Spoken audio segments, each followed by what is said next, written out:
નમસ્કાર, આપ જોઈ રહ્યા છો નેશન પ્લસ ન્યૂઝ. હું છું આપની સાથે હેતલ. સાબરકાંઠા જિલ્લાના હિંમતનગર તાલુકાના તખતગઢ ગામે લક્ષ્મીનારાયણ મંદિરમાં ભાદરવા સુદ છઠના દિવસે બલરામ જયંતિની ઉજવણી કરવામાં આવી છે.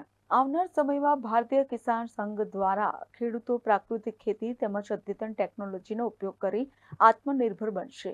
સમગ્ર વિશ્વમાં ભારતીય કિસાન સંઘ દ્વારા અનેક કાર્યક્રમો દ્વારા કિસાનોમાં જાગૃતિ માટે કેન્દ્ર સરકાર અને રાજ્ય સરકારની યોજનાઓનો લાભ ખેડૂતો સુધી પહોંચે તેમજ ખેડૂતોને લગતા પ્રશ્નો તે માટે ખેડૂતલક્ષી નિર્ણયો કરવામાં આવ્યા છે. હિંમતનગર તાલુકાના તખતગઢ કિસાન ગ્રામ સમિતિ દ્વારા ભાદરવા સુદ છઠના ખેડૂતોના આરાધ્ય દેવ ભગવાન બલરામ જયંતિ નિમિત્તે શ્રી લક્ષ્મીનારાયણ મંદિરમાં કિસાનો દ્વારા પૂજા આરતી કરવામાં આવી હતી. ભારતીય કિસાન સંઘના ખેડૂતોએ એકત્ર થઈને બલરામ જયંતિની ઉજવણી કરી હતી. આજે સર્વ કિસાન ભાઈઓના આરાધ્ય દેવ એવા બલરામ જયંતિ નિમિત્તે સર્વ કિસાન ભાઈઓને હાર્દિક શુભકામનાઓ પાઠવું છું.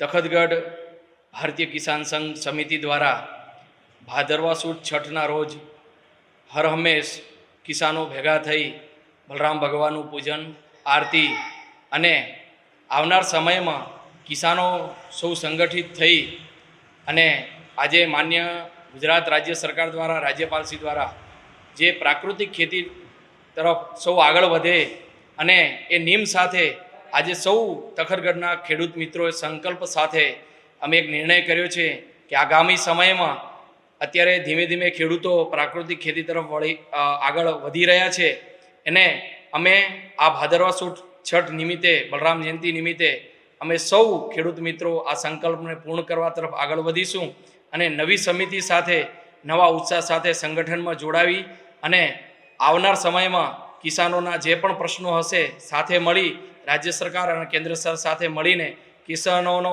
ઉત્તરોત્તર પ્રગતિ થાય અને એના પ્રશ્નો જે પણ છે તે સાથે મળીને નિવારણ કરીશું. અને ભાદરવા સુદ બલરામ જયંતિ નિમિત્તે સર્વ કિસાન ભાઈઓને ખૂબ ખૂબ અનેક શુભકામના પાઠવું છું. જય બલરામ. આજે ભેગા થઈને શું કર્યું મંદિરમાં? આજે તખતગઢ મંદિર ખાતે બલરામ ભગવાનનું પૂજન અર્ચન કરી ખૂબ મોટી સંખ્યામાં ખેડૂત મિત્રો આવ્યા, મહિલાઓ આવ્યા, આરતી પૂજન કરવામાં આવ્યું અને સ્વાગત કરવામાં આવ્યું અને ખેડૂતોના જે પણ પ્રશ્નો છે અને રાજ્ય સરકારના જે પણ સ્કીમો છે એ ખેડૂતો સુધી પહોંચાડવાનું કામ આજના દિવસે અમે કર્યું છે. આ કાર્યક્રમમાં ગ્રામ સમિતિના પ્રમુખ તુલસીભાઈ છાબૈયા, મંત્રી રમણભાઈ ખેમાણી તેમજ કારોબારી સભ્યો, ખેડૂતો, વિવિધ સંસ્થાના હોદ્દેદારો ઉપસ્થિત રહ્યા હતા. Jitendra Solanki, Nation Plus News, Sabarkantha. સમાચારોના સતત અપડેટ મેળવવા માટે અમારી નેશન પ્લસ ન્યૂઝની યુટ્યુબ ચેનલને સબસ્ક્રાઇબ કરો, બેલ આઇકન દબાવો અને જોડાયેલા રહો ફેસબુક, ઇન્સ્ટાગ્રામ અને ટ્વિટર પર.